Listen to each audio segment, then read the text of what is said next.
Well, hey there, everybody. Welcome here to the first episode of Best Movie, Worst Movie, the show where we're going to talk about different categories of films that we love and what's the best out of that category and what is the absolute worst. And we're all going to have different ideas, and we're going to debate it and figure it out, and then probably ultimately just throw it over to you guys to help us decide what it is. I'm one of your hosts. My name's John Campia, guys. Thanks for being here today. And I'm going to introduce the other guys who are here with me. I'm being joined by Cody Miller. Cody, how you doing, buddy? Hey, John. What's going on, man? I'm super pumped to do this. Robert, it's great to be doing this with you guys. I'm excited. We've actually been talking about doing this for months. Yes. Months we've been talking about doing this, and we've been talking about it with Mr. Robert Meyer Burnett, who's here. Robert, how you doing? I'm good, John. Cody, it's great to be here with you both. I mean, to be talking with an Olympic gold medalist, you don't get to do that every day. Did you know Cody has one too? That was terrible. One. Cody has multiple medals, by the way. He's got but just one of them happens to be the color of gold. And hopefully we'll bring you some gold level stuff here. Okay, so category number one. We were talking about and trying to figure out what's our first episode. What's the first episode? And I kind of thought, let's just start big. Captain Marvel just dropped in theaters. That's when we're recording this. Captain Marvel's just come out recently. And I thought, why don't we just come out strong? Let's just talk about the MCU and the best movie they've put out and offered us, and maybe the not so greatest thing they've offered us. But Robert, look, the MCU itself, the Marvel Cinematic Universe here, when Kevin Feige kind of brainchild this thing and brought it along, there really hasn't been anything like it. I mean, we've seen franchises, but we've never seen this kind of massive, huge, shared cinematic universe. I mean, the only taste of which we've got was I remember early 80s television when Facts of Life and Different Strokes had a shared cinematic television. The A-Team and Smith had a shared, but nothing on this scale. Talk about in the grand scheme of the history of Hollywood and where we're at, what this really signify, how significant is this thing? Well, I think it's unprecedented. And as we know, this weekend now, there's 21 movies currently in existence in Avengers Endgame that comes out next month. We'll make it 22. But with 21 movies, they've grossed $18 billion. Insane. No one has ever done anything remotely like this. First of all, there's very few franchises that have exceeded that number. The Bond franchise has, but they haven't done nearly the kind of money. And a lot of people, I hear a lot of industry criticism from my, say, television writer friends who say, oh, they're just doing it's just one big television episode with feature budgets or a television series. And I'm like, no way. If you look throughout the 10 years of these films, they keep introducing new characters. They didn't just introduce the characters in the first 5 movies. They've been introducing characters as they've gone along, and they keep adding to the tapestry of the whole Marvel Cinematic Universe. And this last film, brand new character, Captain Marvel, movie number 21, a character we haven't met before, wasn't in the other movies, alluded to only at the end of Infinity War, and yet it comes out, makes $456 million worldwide in the first weekend. I mean, this is astonishing. And the fact that this tapestry works, that each film leads into the other films and it all becomes a greater whole, but then each movie works on its own, is unique in entertainment history. The funny thing here, guys, is that, look, making a good movie is hard. It's hard making a good movie. Yes. So you have, even the best of studios will put out good movies and they'll put out bad movies. That's just the way of things, right? And we've seen that with a lot of franchises too. There's good movies and bad movies in franchises. How they have put out, up to this point, 21 movies, and most of them have been not just good, but incredibly crowd-pleasing and loving. Cody, let me ask you this. I know you're a fan of the MCU and comic book movies in general, but what was the point for you when you realized this, not just this one movie, but that you realized this Marvel Cinematic Universe thing, this works? What was that moment, that eureka moment for you when you're watching these films? I can think of 2 eureka moments off the top of my head. The first one is just when I saw the first Avengers movie in theater, having all of those comic book characters come together and that movie kicks so much ass. I think we were all just like in shock walking out of that movie about how good that movie really was and how it delivered on all these promises that we didn't even realize were possible. And the other more subtle moment was when I walked out of the second Captain America. You know, Winter Soldier to me is one of the best MCU movies, and it's so radically different from all the other MCU movies, and even particularly the first Captain America movie. I mean, that first Captain America movie is a period piece. And and the second one is set in modern time, but it's a throwback to all those 70s spy thriller movies. And I remember sitting there after the movie, like, that was so different from anything I've ever seen before. And there's so many different genres kind of wrapped up in this one little world that they've developed. And it's just amazing. And the tricky thing here is, like, when you told me what the topic was for this first podcast, best movie, worst movie, it's hard to pick your favorite MCU movie. Yeah. And for me, it's even harder to choose my least favorite because there's not one MCU movie that I just outright don't like. And I think that just kind of stands as evidence of how good this universe and this collection of movies is. It was really hard because there's not one that immediately comes to mind. I'm like, I can't say I hate any MCU movie. Which is crazy because it's 21 films. Right. Like, it's absurd. Like, we all love James Bond. We can pick out James Bond films we don't like. Oh, yes. I love Star Wars. I can point to Star Wars films I don't like. I don't know what my favorite TV show of all time, Supernatural. I can point to episodes I don't like. But when you've got 21 films and you think to yourself, okay, what's the worst of this? And you realize, man, I got to think about that because I can't even really pick out one that I desperately hate. I mean, it's kind of a testimony, Rob, to where Feige and Disney, they've really shepherded this thing and really crafted this thing. Well, absolutely. And I have to echo Cody's sentiment. When I was watching the first Avengers, I was sitting in the theater basically dumbstruck that I was even watching this movie. I couldn't believe that it existed, yes. and I've constantly told people, I said, if you had asked me 15 years ago, if you said, hey, do you believe they're ever going to make an Avengers movie? And I would say, no. I mean, in order to make an Avengers movie, you'd have to introduce a Captain America film, you'd have to introduce a Thor movie and an Iron Man movie. And who's going to do that? I mean, and cut to, I'm sitting watching this Avengers movie, and there's the iconic moment when they're fighting in the Battle of New York and the camera spins around. Oh, that was in the trailer. It was in the trailer. And I remember, you see that in the trailer and then you watch it in the finished film and you're like, this just, like Cody said, this kicks unholy ass. Yes. I mean, it was just amazing to see. And when you're watching all those characters, you loved them all. All of the love for those characters was earned. And the way they built everybody up. I mean, Black Widow didn't have her own movie. She was introduced in Iron Man 2, but you loved her. You loved her. Right. And the same was true of the Hulk. You loved him. Hawkeye, Iron Man, Cap, Fury.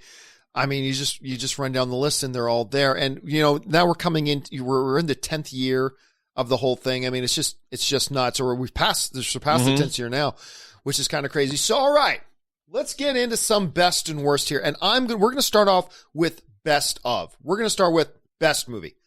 I'm going to kick things off here, and I'm going to tell you guys definitively what the best movie in the MCU is. So I don't even know why you guys are planning on saying anything, because I'm just going to lay it down right here. Here it is. The best movie in the MCU is that first Avengers movie. And I'll tell you why that first Avengers remains to this day, to me, the gold standard of what the MCU is. It's a couple of things. Number one, it became the defining film of what a Marvel film is. Because, you see in Iron Man, you see in the one Hulk film, you see in Thor, and you see in Captain America, the First Avenger, you see solid movies. And you see them developing their identity. You see the in front of you on the screen with those films, you see the identity of the MCU becoming developed.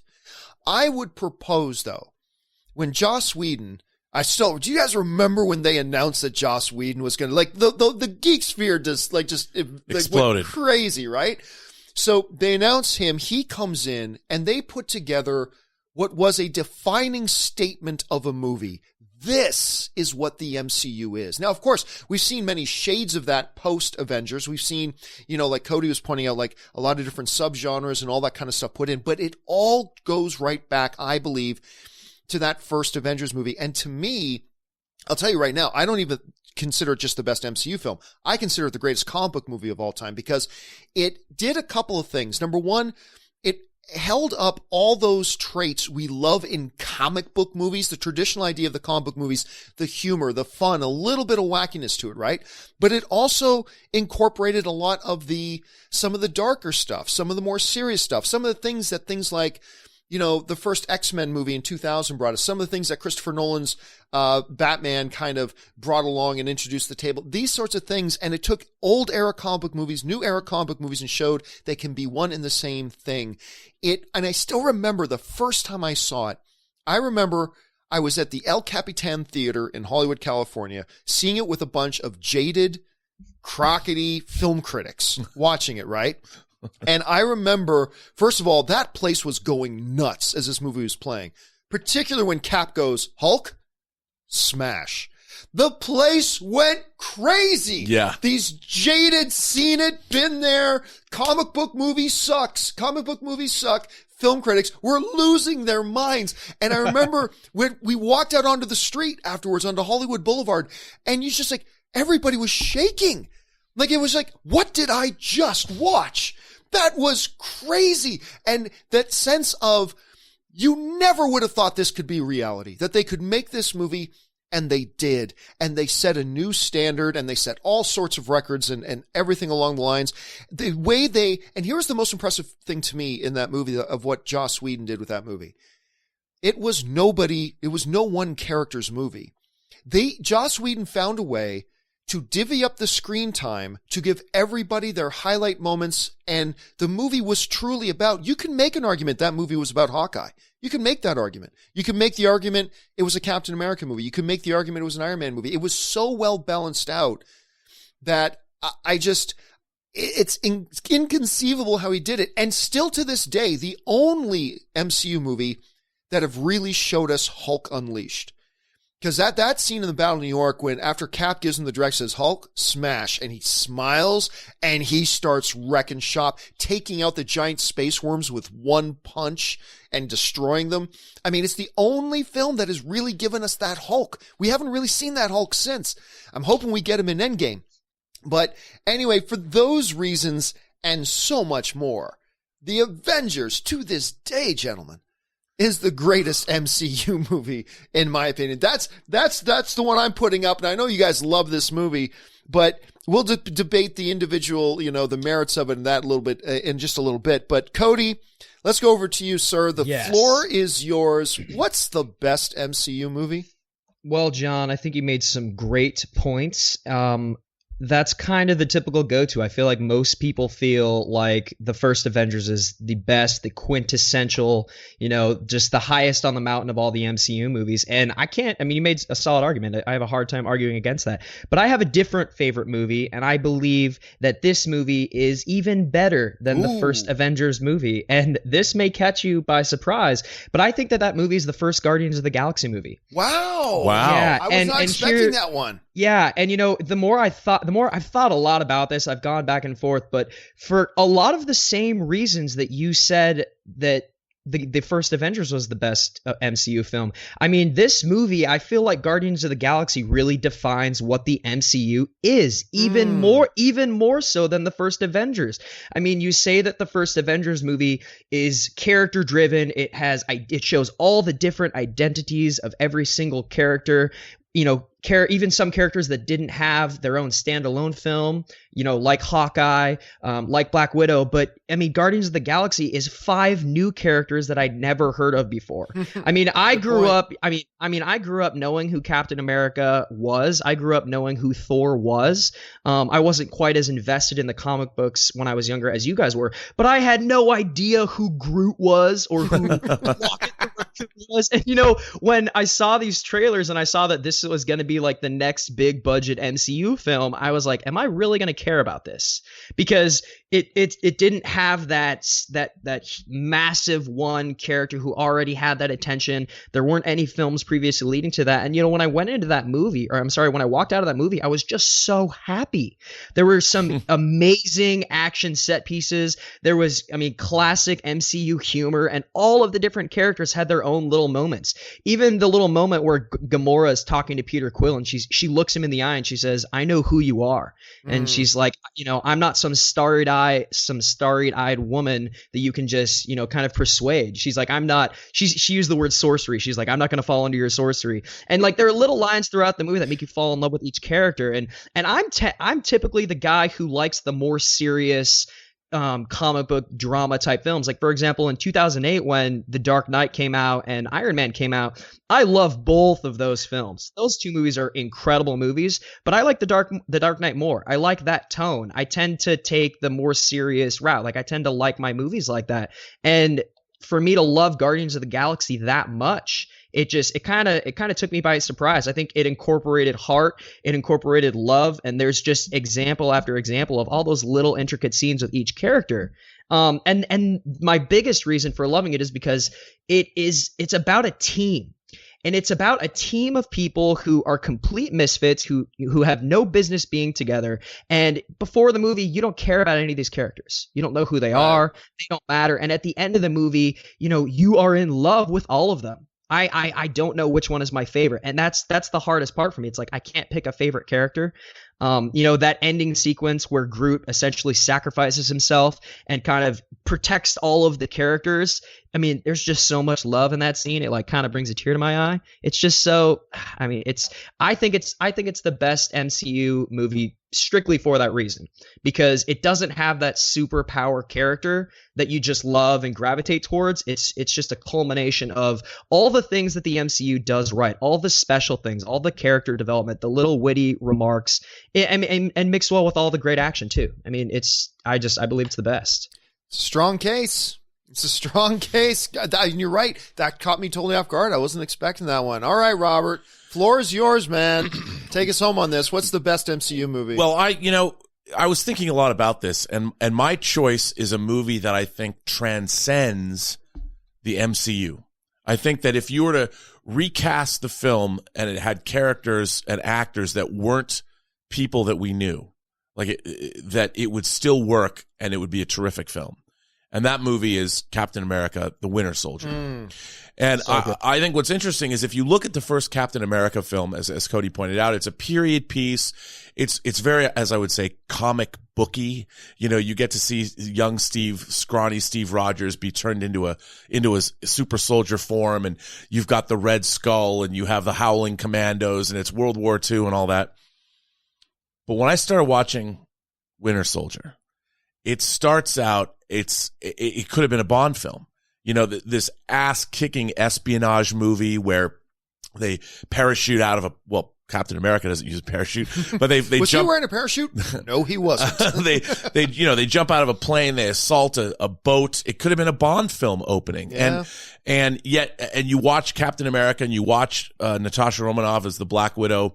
They're working together, but the overarching plot, Nick Fury, I mean, there's a chase sequence at the beginning with Nick Fury being chased. It's right out of Michael Mann's Heat or something. It's right out of it didn't feel like you were constrained anymore by the Marvel Cinematic Universe. You were watching something that elevated the Marvel Cinematic Universe to something that I thought transcended the superhero genre. And the whole overarching theme of the movie about the surveillance state and this clandestine, Hydra, this organization that was going to subvert the American way of life, that they were going to take out prominent Americans, people that dissented against the government. And it truly was it was the first time I think that the Marvel Cinematic Universe said that, okay, we're going to now attack different genres within the MCU. And as Cody pointed out, Winter Soldier is a throwback to the great conspiracy thrillers of the 70s, like The Parallax View, like 3 Days of the Condor,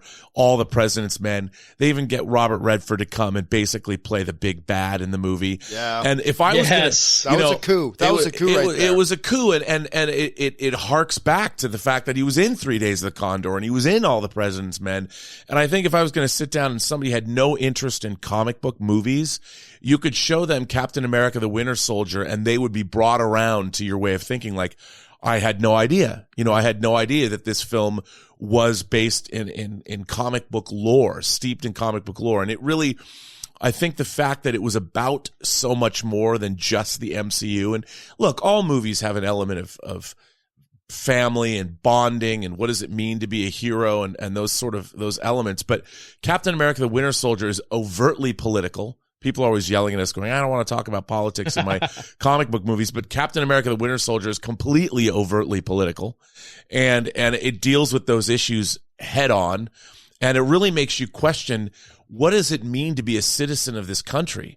You know, it asks you fundamental questions, not just about superheroics, but it asks you fundamental questions about the United States and what is it we stand for? And, you know, Captain America, by proxy, is the greatest American. Right. You know, he exemplifies the way Superman is about truth, justice, and the American way. Steve Rogers, he was our best hero in World War II, and now he's a man out of time, but he still stands up for what America at its core, what our core values are.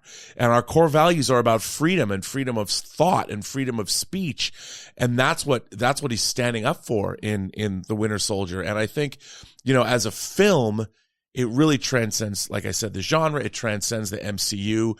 And you can show it to anybody who's not even a comic book fan, and they're going to go, wow, that even the curmudgeonly critic Jeffrey Wells, who I've read for years, he liked The Winter Soldier, and he hates all comic book movies. And I just thought that it really took me aback, and I realized, wow, these guys are going for broke. There's something really special going on with the MCU, and I think it's exemplified by Winter Soldier. You know, the Russo's first film in the MCU, and they just knocked it out of the park. All right, so we've got the Avengers, we've got Captain America, the Winter Soldier, and we've got Guardians of the Galaxy, 3 strong films. And like, we could sit here all day and wax poetic about Captain America Civil War. You know, we could talk about Avengers Infinity War. We could talk Doctor Strange. We can talk Black Panther, the first superhero film to be nominated for Best Picture at the Academy Awards. We can talk about, you know, on and on and on. I love the original Ant-Man, but we can go on and on. But it is time for us to change gears here. You know, as great of a job as the MCU has done, ain't nobody perfect. The guy who I consider to be the greatest filmmaker of all time, Steven Spielberg, even he's had a bad day at the office, ladies and gentlemen. And Marvel has had some not best days at the office. So, Cody, we're going to start off with you on this one. Tell us the worst MCU movie. I really struggled with this because there isn't one MCU movie that I just outright dislike. And in all the MCU movies, even the ones that are on the lower end of, if I had to put a list together, even the movies that are on the lower end of that, there are still moments that stick out to me. I'm like, man, that was awesome. You know, there's nothing that just totally blows. But if I have to pick one, I think my least favorite MCU movie and probably the worst MCU movie is Iron Man 2. I say that for a couple reasons. Number one, just looking back upon seeing it for the first time, I think it was probably the least memorable MCU movie. Especially now that we have so many other better films. But I struggle with this because there are still moments in that film that I love. I mean, the moment where Mickey Rourke, I believe it's Mickey Rourke who played that character. Yep. When Mickey Rourke splits that race car in half with those two swinging electrocuted, oh my, like that was so. And there's one line, and I'm talking about how great this movie is, but there's one line in that movie. It's so hard. There's one line in that movie where Mickey Rourke is, I believe he's sitting in prison, and it gives me chills when I think about it. He says, "If you could make God bleed, then everyone will cease to believe in him." And that line gave me chills. I was like, what a badass. But you know, but like, I mean, all those amazing moments aside, I just feel like I was more underwhelmed by Iron Man 2 than any of the other MCU movies. Especially, you know, I think it has a little bit to do with the fact that it was coming off of the first Iron Man, and that movie was so good, and for a long time was a lot of people's favorite MCU movie, you know, early on in the first few years of the MCU. You know, as it evolved, the movies have gotten better, but you go back and watch that movie and it still stands up. It's still amazing. And for Iron Man 2 to follow up with just kind of a so-so movie with, you know, a less compelling villain, and then just kind of throwing in, I mean, I guess we got to see Black Widow, but I just felt like she was just kind of thrown in there.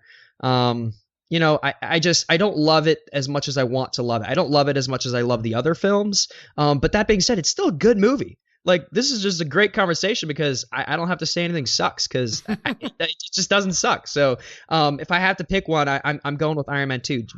And my biggest argument for it is just because I feel like it was the least memorable, even with that really awesome line. All right, so we got an Iron Man 2 on the table here. Rob, let's go over to you. What's the worst MCU movie? Well, again, for me, let's say the least successful MCU movie for me is Thor: The Dark World.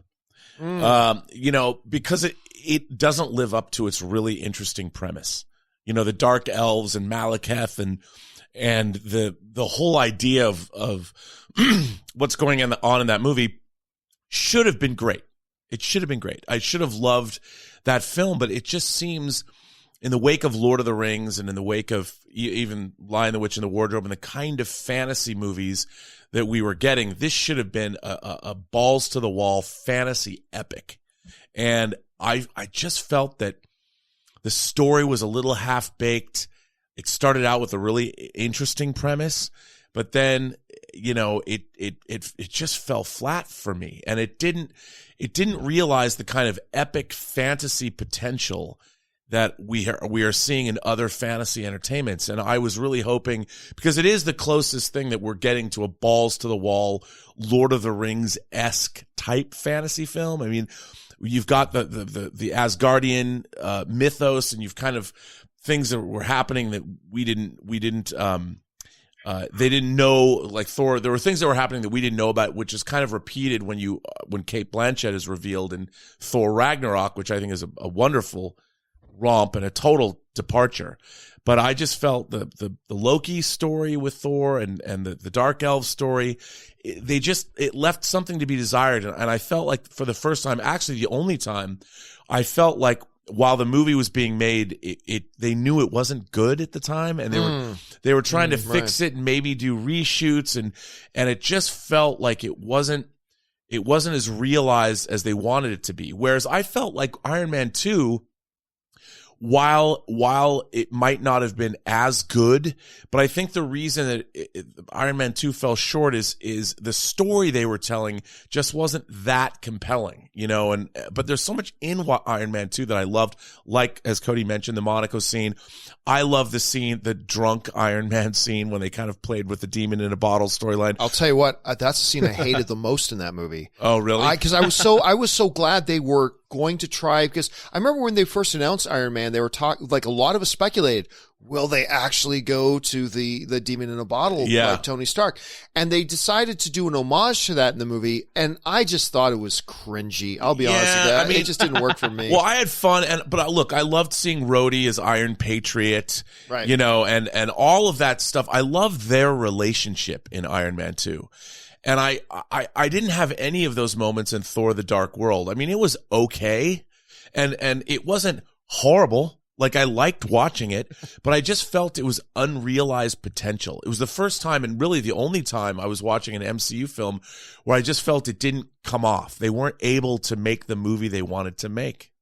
So I feel like, can I interject myself real quick? I feel like you have so much more knowledge of comic books than pretty much everybody I've ever met. But as, for myself, not growing up necessarily invested in the lore and the world of the Asgardians and in the Thor comic books, like, I watched Thor 2, and I mean, I quite enjoyed it, and I kind of liked all the stuff with the Dark Elves. I mean, I do agree that I think it could have been a little bit better, but I just feel like I had almost no preconceived notion about what that movie should have been, or I guess I just didn't realize how amazing the subject matter that they were working with was, that it was so underutilized, if I'm making sense. No, I think you're making perfect sense. I just wanted more. I wanted more. Fair. And I thought the villain was so cool, but underutilized. So cool. I mean, Malekith was a guy that just, you set this thing up, and I'll tell you what too, I was really excited for this film in the first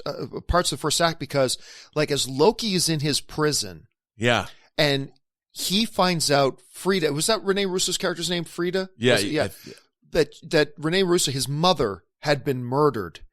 I just remember thinking, oh, you screwed up.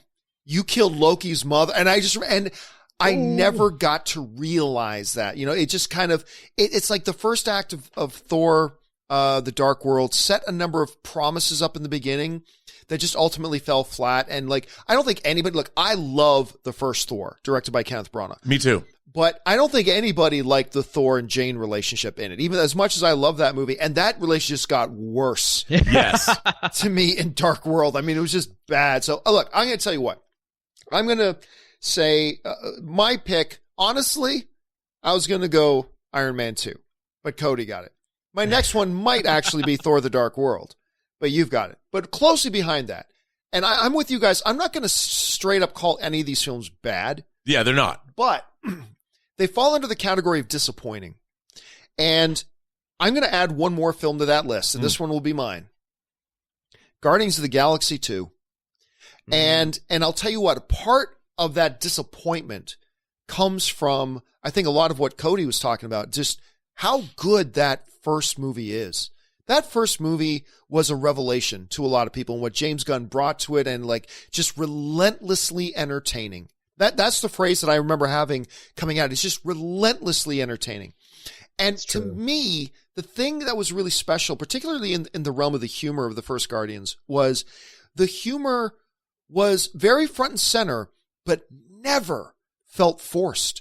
It always felt organic and natural. Like, so when a guy like Drax the Destroyer stands there and says, nothing goes over my head, my reflexes are too quick, that's organic. That's right. Something that character would say, When we come into Guardians of the Galaxy 2, though, all that natural organic humor I felt in the first one, I felt become yucks. Hey guys, let's throw in another joke. Yuck. And it was just joke after joke after joke. And very little of it came from that organic place that the first one did.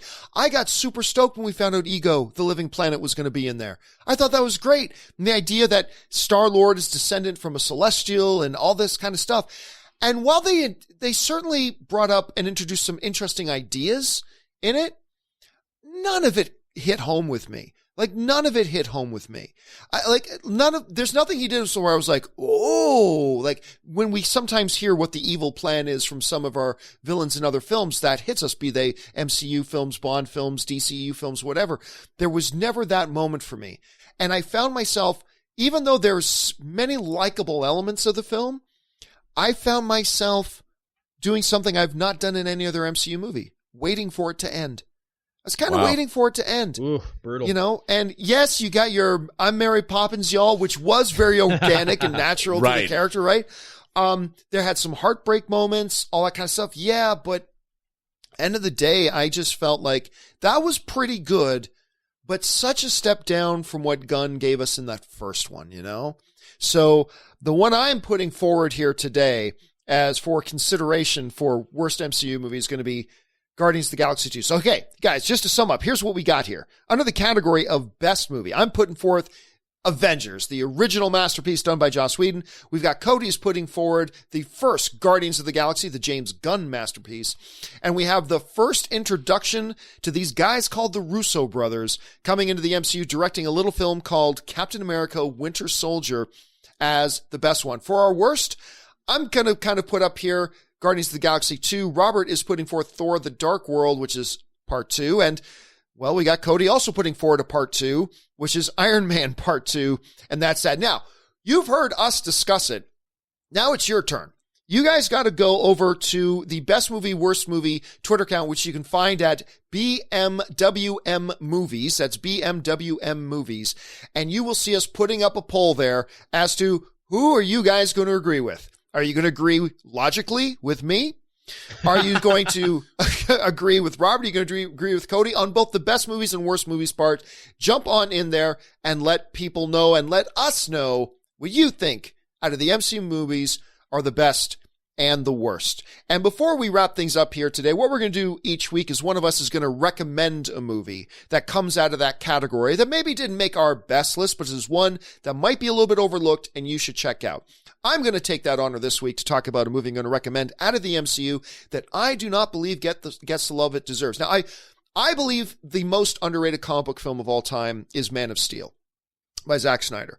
My second one is actually an MCU film, Thor, directed by Kenneth Branagh. But I'm going to tell you what, there's an MCU film that does not get anywhere near the love it deserves, and I believe that is Captain America, the First Avenger. Now, a lot of people, even today, will talk about Captain America, the First Avenger, and we love Winter Soldier, we love Civil War, and blah, blah, blah. But you often don't get the love for First Avenger. I'm telling you what, we're talking about earlier the formative stuff for the MCU before Avengers hit and really kind of put its stamp of the to me, the real things that started that formation to me was Captain America, the First Avenger. I think that movie delves into honor and really what a hero is. It's the one that really defines what a hero is. We see Tony Stark in Iron Man. We see a man realizing he wants to be a good man. And that's great. We see Thor kind of realizing the responsibility of who he is and you know, being the son of Odin, and that's great. But in Captain America, we've got this guy where there's nothing special about him, that the doctor says a weak man understands, what is it, the value of strength or the something like that. And you see a guy who just, he's heroic. Even as a scrawny kid in boot camp, when he thought there was a grenade on the ground, hey, he's got no powers, so he throws himself on the grenade because that's all he can do. And I love this thing. So my recommendation for you guys this week, coming out of our category this week of the MCU, is go check out and give another chance to Captain America, the First Avenger, because that movie is actually pretty damn good. So I hope you guys will go check that out. All right, guys, that wraps up our first installment of Best Movie, Worst Movie. Do us a favor here, guys. This is important.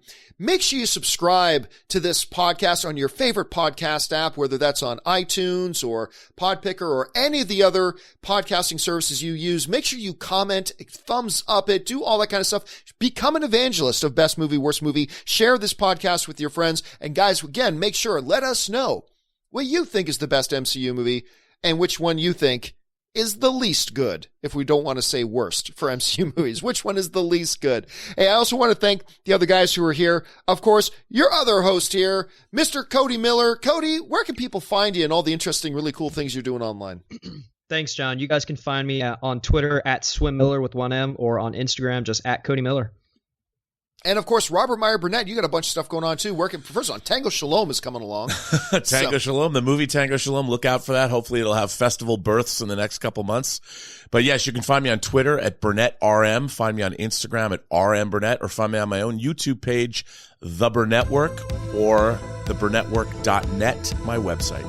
And if you guys want to follow me, you can follow me on my my daily show, The John Campia Show, which Robert is a frequent. You'll find him there a lot of the time. Also, you can follow me on Instagram, simply at John Campia. So, guys, for Cody and Robert and myself, thanks for being here. Make sure you come back, check us out again next week for the next installment as we lay it down for Best Movie and Worst Movie.